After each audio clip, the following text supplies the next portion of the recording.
Man is born free and possessed of certain unalienable rights. Government is instituted for the protection, safety, and happiness of the people, not for the profit of any man or class of men. The origin of all power is in the people, and they have the incontestable right to check the creatures of their own creation, vested with certain powers to guard the life, liberty, and property of the community. Yet today, insidious arts and strenuous efforts are deployed to betray the people of the United States into acceptance of a most complicated system of government, marked by the intrigues of seasoned statesmen on one side and the wild projects of youthful ambition on the other.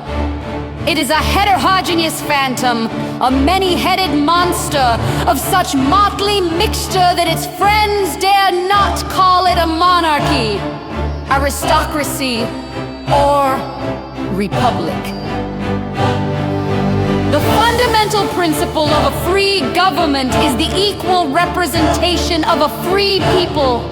Annual election is the basis of responsibility. Power without limitation or accountability may endanger the brightest virtue. Yet this new plan stretches authority beyond safe bounds, blending executive and legislative and cloaking them in ambiguous terms.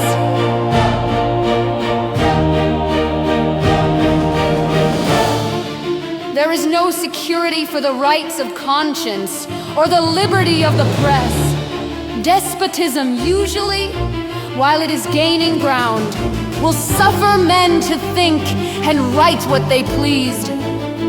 But once established, unjust restrictions fall swiftly, and the press may be silenced by power. The judiciary is left a boundless ocean, the trial by jury, sacred since the earliest Saxon times, is curtailed a standing army, long the nursery of vice and the bane of liberty, may now be established in peace. The militia, once the bulwark of the people, may be wrested from civil authority and placed in the hands of a central power.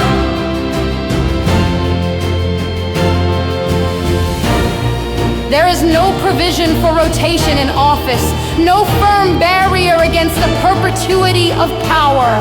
Representatives are too few to truly speak for the people's senators, chosen for 6 years, will too often forget their constituents and be forgotten by them. And there is no Bill of Rights to secure the liberty of the subject against arbitrary warrant searches and seizures.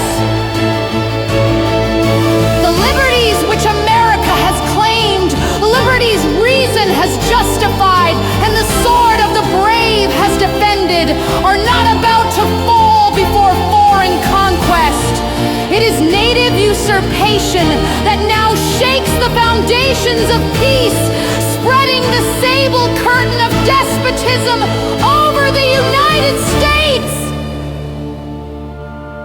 Our ancestors erected the banners of freedom in the wilds of America while the wolf prowled on one side and savage man on the other.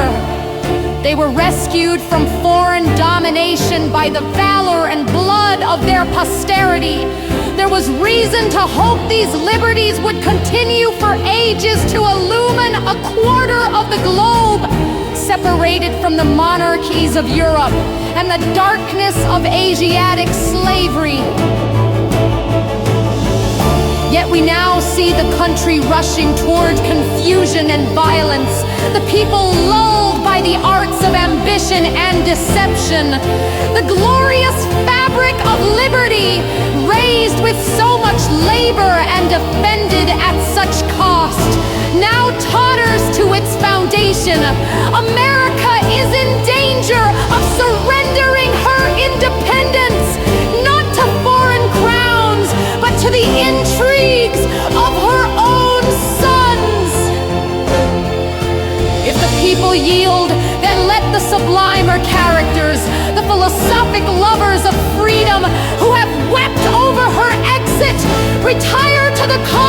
shades of contemplation.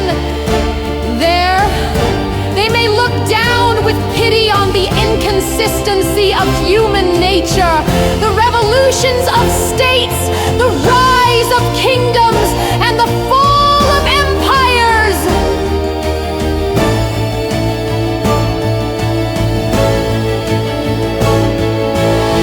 But let us hope for a happier termination, that the voice of the people will be heard, that liberty will not perish from neglect, and that vigilance and virtue will yet